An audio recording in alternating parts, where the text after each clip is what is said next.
Some people experience a hangover after a heavy night of drinking, and that's because the alcohol in the blood prevents the blood from being able to carry sufficient oxygen to the brain. So the brain becomes starved for oxygen and produces the symptoms that we know as a hangover.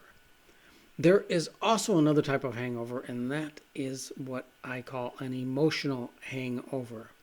Once I got very angry. I've gotten angry many times, but on this specific occasion, I took my blood pressure immediately after, like within 5 or 10 minutes of getting angry. And my blood pressure was like 170 over 100. And I don't have high blood pressure.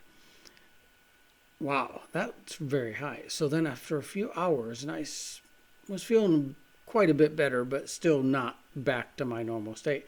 A few hours later, I took my blood pressure, and I was still around 150 over 90.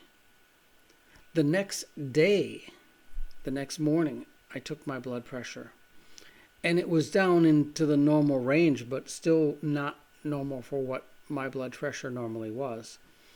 And so getting angry, and my outburst of anger lasted probably not even 5 minutes. But that outburst of anger had a physiological impact that lasted 24 hours. It shows how the mind and the body are connected. And what happens with one impacts the other. It's no wonder that you hear about people losing their temper and having a heart attack or a stroke. Because what we feel impacts us physiologically.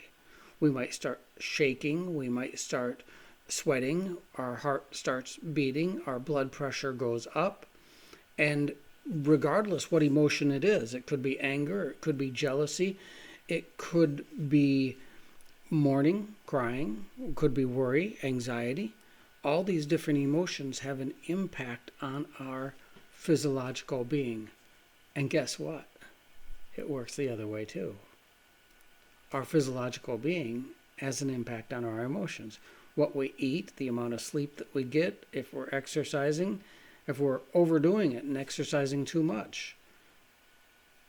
Our body affects our mind, and our mind affects our body. The two are tied together.